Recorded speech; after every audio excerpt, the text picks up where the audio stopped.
I'm Pennywise the Dancing Clown.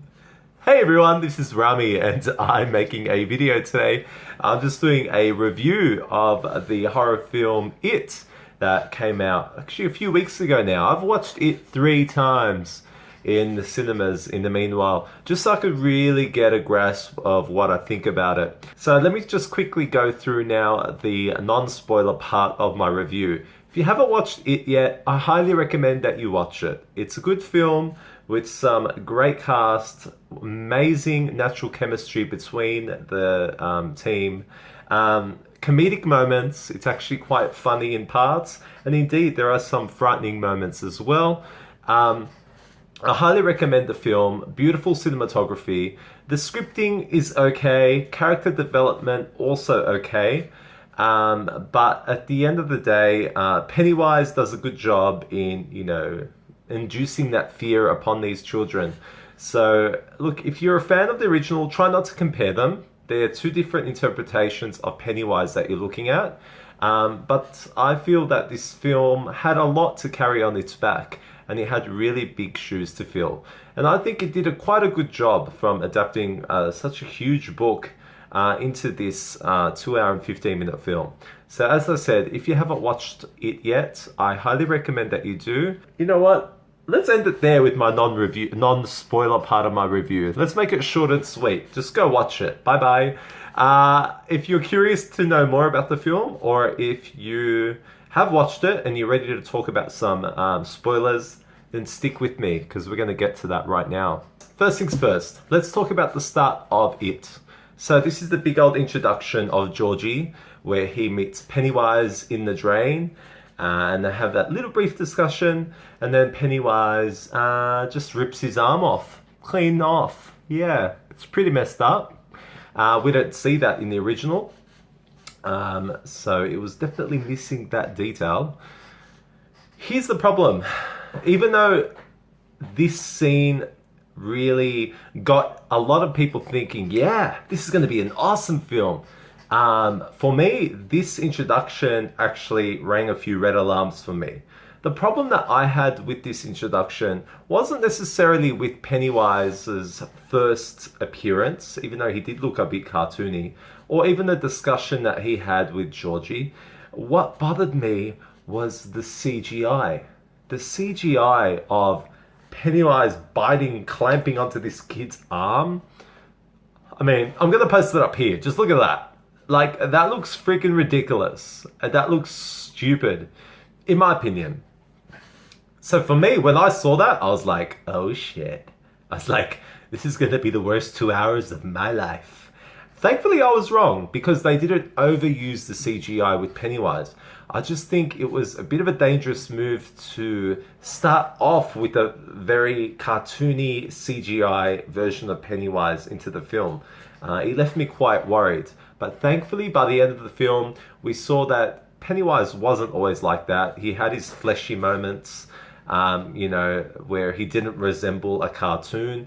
And yeah, some of it was downright frightening. Now, I just want to also talk about the characters really quickly. So we got Georgie, who's played by Jackson Robert Scott. Georgie is a very important part of the film. He is basically the reason that his brother himself wants to go down to the sewer network to find him, because he believes he's still alive. And because of that, Billy also kind of gets the rest of the Losers Club, or the rest of the group, with him down into the sewers there. So that's why Georgie is a very important part of the character. He's the main drive that gets Billy to go down there. And in turn, Billy gets the rest of the Losers Club to join him. So Georgie, played by Jackson Robert Scott, does a good job. He's a very sweet, innocent, loving brother that we see.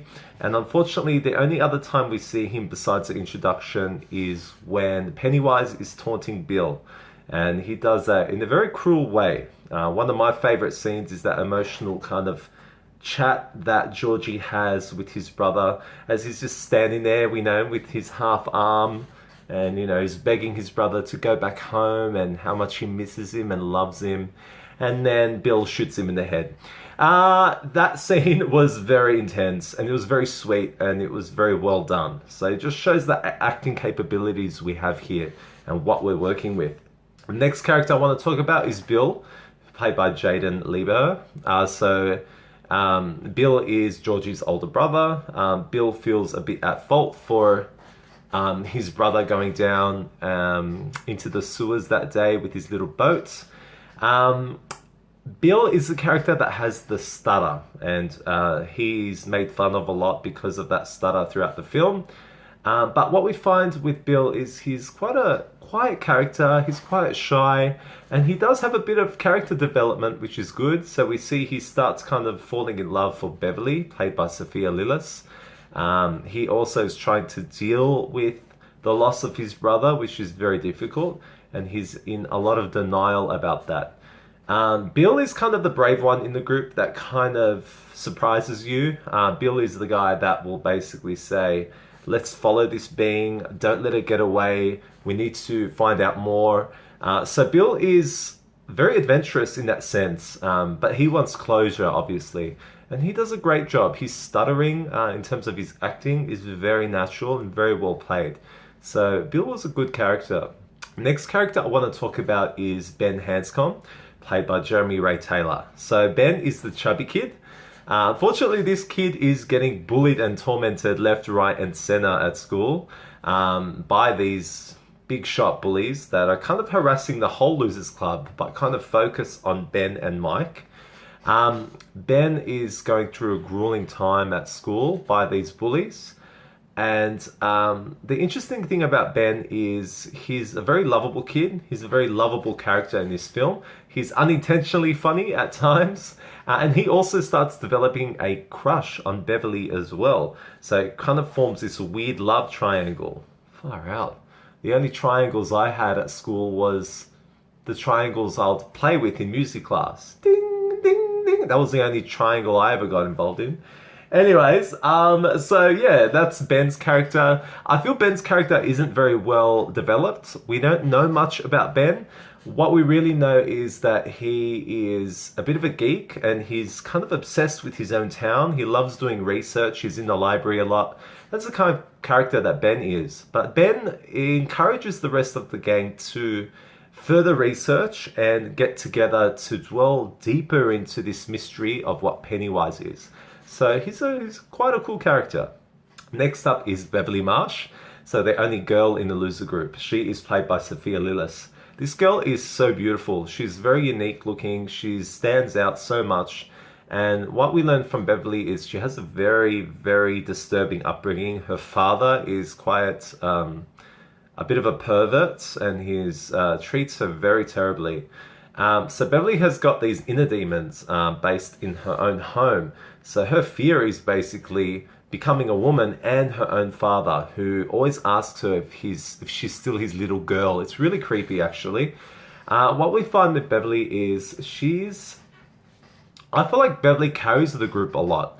Beverly is this kind of character that, especially in that one scene where she runs and jumps off the cliff, and they're like, "What the fuck?" That right there shows that Beverly is this very risk-taking character.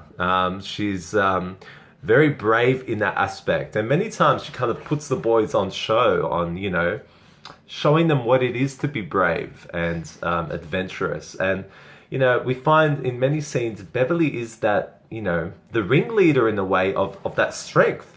And the boys feed off that. So that one scene where Pennywise is in the house about to assault Eddie and the whole group, Beverly is the one that assaults this evil being first. So that's the amazing thing to see. And I feel that she's a great character. There's a lot of sympathy towards her.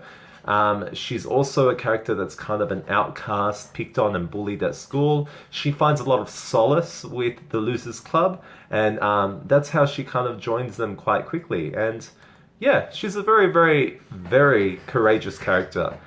Next character I'd like to talk about is Richie Tozier. He's played by Finn Wolfhard. Now, this character is definitely a standout character. He's the loudmouth, big mouth, and kind of a kid that loves to curse. Almost all the cursing you hear in this film by these kids is done by Richie. Richie is kind of a smart aleck in the group, and believe it or not, his fear is clowns in the film. So Richie is, I feel, it's a character you either love or hate. So for me, I loved it because he kind of triggered the other group, the rest of the group. He's a character that, you know, always gives his mates a lot of a hard time. But you can see he's also got that deep love for them all. So he has a deep love for the Losers Club, and he really, really embraces them as a team. In saying that, he has a great chemistry with Eddie, the other character as well. But Finn is there for a lot of the comedic value. He adds a lot of comedy to this film, which a lot of people were skeptical at first, but you know what? The comedy really works. The comedy kind of breaks down the tension during parts, and they do it in this way where it's not overbearing. So I feel like Richie was this great character in order to kind of soften those moments that were building in intensity. So he's a cool character. I really did like Richie. Next, I want to talk about Mike Hanlon. So Mike Hanlon is played by Chosen Jacobs. Chosen, very cool name. So Mike is this character that we're actually introduced to in the film early on, but then the development sharply drops. If you watch the original series or read the books, Mike plays a very integral part of this group, especially in the youth phase as well. Unfortunately, he's kind of put in the background in this film. What we see is Mike is kind of bullied a lot because of his race. This isn't really shown in the film, but this is exactly why he was bullied in the books. So Mike is, you know, bullied a lot for his race. There's a lot of really disturbing scenes of these guys really giving Mike a hard time. And look, Mike's a fighter. I mean, he looks like a young Muhammad Ali. But Mike is a fighter, and many of the scenes he's always there trying to fight back, and he's always kind of, you know, taken advantage of when he's alone. And that is the thing where eventually when he does join the Losers Club, which takes a while, he doesn't join them for a little while, he kind of finds this peace and security within them because they're all in the same boat as well. And they're not minorities like he is, but he himself claims that he's an outsider and always will be. He's got a very dark family history in terms of what happened to his parents, and Mike is one of the first people to kind of see Pennywise, and that scene is quite disturbing as well, with Pennywise hanging in the chains in the butcher. That was quite disturbing. So I feel like Mike is a character that is a voice of reason. He's a character that has been through a lot, but I feel he's so underdeveloped, which I think is a shame. I feel like his character had so much potential and so much to give to the Losers Club, and unfortunately we couldn't see too much of that. Next, I want to talk about Eddie Kasprak. So Eddie is played by Jack Dylan Grazer. Now, Eddie is, to me, my favorite character in the film, and not only because he's an asthmatic like me. No, there's a lot more to it than that. Eddie is his character where he's a balance of comedic relief and rationale. So he's this character that is trying to be independent. He's got a very overbearing mother that's very overprotective. And here we have Eddie trying to kind of find himself, trying to become a young man, you know, and it's a bit difficult for him. Eddie is lucky in the sense that he doesn't get bullied much throughout this whole experience. Except when his cast gets written with the word loser. Very iconic imagery there. And he writes lover instead. What a little legend. Eddie is great because he's got this fantastic chemistry with Richie, and they're constantly bickering between each other, but it's so natural, it's so well done, it's so real. That's what I really loved about these characters. So Eddie is a good character. The good thing about Eddie is he's the one that copes the most. So even though he's bullied the least in real life, he's bullied the most by Pennywise. So you'll find that Eddie has most of the scenes solely with Pennywise. So that really amps the fear levels up. And he's a great actor as well. He could really show fear very well. One of my favorite scenes involves Eddie while he's in that old kind of mansion, and Pennywise comes out of the fridge. That was really frightening and kind of contorts all over the place. Next character I want to talk about is Stanley Uris, played by Wyatt Oleff.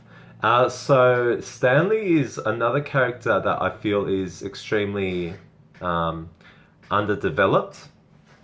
From what we can tell, Stanley is clearly Jewish. They make that very clear in the film. His dad is a bit of a punish in terms of trying to force the religion upon him and, you know, not really allowing him to be a kid. So Stanley really looks the geeky part in this film. But I feel like Stanley is the most apprehensive of the bunch. I feel like he's the most skeptical as well. You'll always find in many of the scenes where they're together that you'll have Stanley kind of always in the back, always in the background. He's never the type of guy that's in the foreground, that's always the first to say, let's do this or let's go. He's always apprehensive. He's always double taking. He's always thinking twice, and he's always stepping back before every moment. So that to me makes him a bit cowardly in a sense, but also very rational as well. So his character again is underdeveloped, which is a shame. I would have loved to have known more about Stanley and his life. But his fear in this film is this weird like painting that's all contorted, and it stalks him quite a few times. The painting element as a fear was good at first, but then it became overused. Plenty of CGI there. I didn't appreciate it too much. It was possibly scary once, but then it really died down really fast. And of course, let's talk about Pennywise, played by Bill Skarsgård. Pennywise does a great, Pennywise is a great Pennywise in this film. Bill plays a great Pennywise. As I said, there are the moments that Pennywise is fleshy, that it's actually Bill playing Pennywise and there's no CGI involved. He's quite terrifying, he's quite frightening. And in that scene where Eddie's got a broken arm and he's kind of walking towards him like this and drooling, and he does such a great job with that and tormenting the kids. He's a pro. And the fact his eyes aren't even, they're all a bit like cockeyed, was just crazy. It really gave this character a sense of he had this eeriness towards him. And he was still very mysterious to me, this Pennywise. You still don't really get the answers as to what exactly he is, which I think might be answered in the next chapter. So look, Bill Skarsgård plays a very different Pennywise to Tim Curry, so I'll try not to compare them. I find them doing two different adaptations of the same character, and they both do them very well. So much respect to Bill Skarsgård. He had a lot of pressure to be a good Pennywise, and I feel like he did a very sufficient job at that. Now, in saying all that, my top scenes in this film, I had a few favorite scenes that I really loved. Number one was the projector scene. I found this scene incredibly frightening. I found it very frightening. The way that you see the projector at first, it's clearly a woman's face, and you're like, oh, okay, but then when the hair moves and it moves back and it reveals Pennywise, and he's doing this freaking weird lip biting thing. He's like he's got this face. I want you to look at it here, like he's doing like this hello. It is so messed up. It is so messed up. But it was actually frightening. And then the way he kind of like jumps out and scares them. It's a very frightening minute of the film that is so well filmed. And you see a lot of the authentic reactions from the kids, because this is actually the first time they had seen Pennywise in any way, shape or form throughout the film. Another golden moment for me, and I feel this is very, very under-talked, it's not talked about much, is the scene where Mike is getting bullied and the bullies are kind of pushing his face into the piece of meat. And Mike is kind of trying to fight them, but as he's looking to the bushes nearby, you just see Pennywise there hanging in the bushes, just like this. He's kind of just like hanging in the bushes, watching him get bullied, and he's just like, what? And as Mike gets a second take and he's looking, he's like, what the hell is that? You then see Pennywise eating a child's arm, eating a child's hand, nibbling on it, like no, and then he just waves at Mike, like hello, That's a really freaky scene. Like I found that so disturbing in many aspects. I mean, there's just the clown in the bushes eating a kid's hand, watching you get assaulted, and waving at you with this flaccid dead kid's hand. What the hell? Who thinks of this stuff? Another one of my favorite scenes was also the refrigerator scene, also in the mansion, where Mike is there with his broken arm. And then we see Pennywise kind of come out of the refrigerator and he's like into so many different like contortions, and he kind of unwinds himself as he comes out of the fridge. And then the music is really playing during this scene. And then he's like, time to float. And then he just like kind of does this freaking walk. He mocks his asthma. He's pretty cruel in this scene, and he's very cool looking too.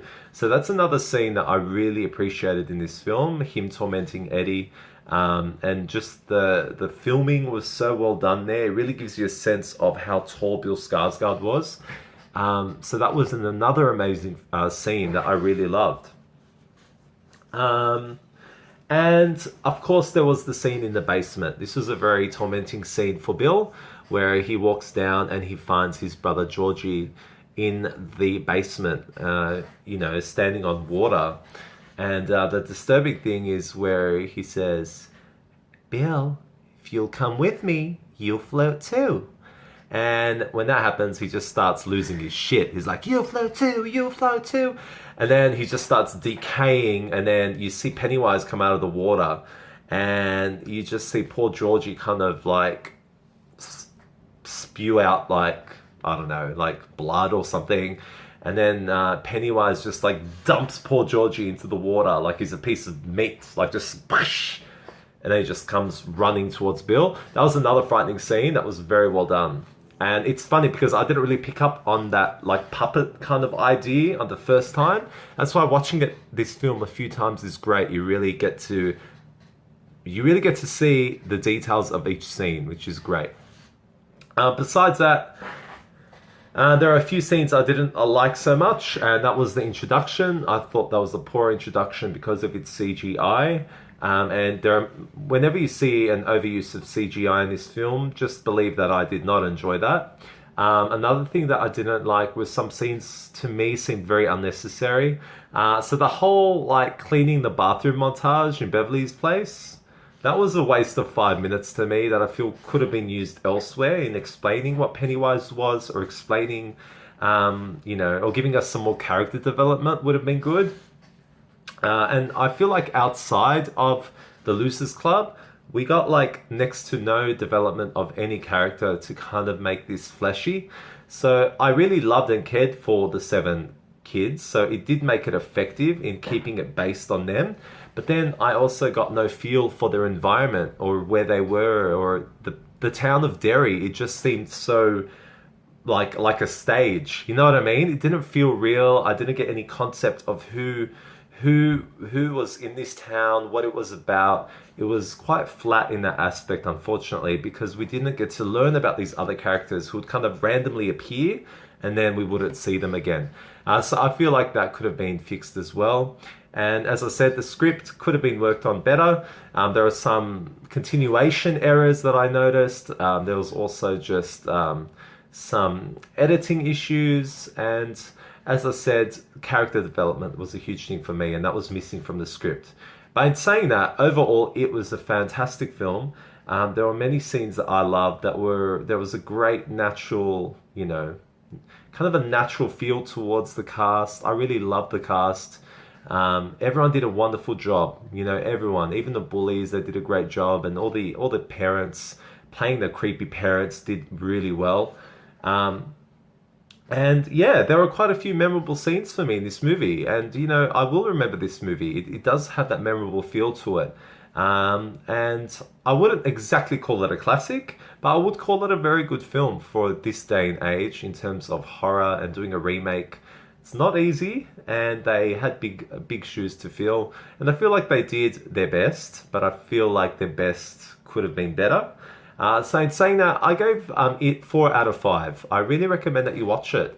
Head to the movies, check it out before it goes to DVD. But this is also a kind of film you would really enjoy in your room in the dark with your headphones on. It's very atmospheric, so enjoy it. I'm so glad I watched it. It was a riot. I had a lot of fun. And guys, yeah, hopefully you enjoyed it as much as I did. If you didn't, let me know that you watched it down below. Post a comment. I want to see your thoughts about it. And I'd like to know if you agreed with me or disagreed. Yeah, get back to me. Peace out. Lots of love, and I'll speak to you all soon.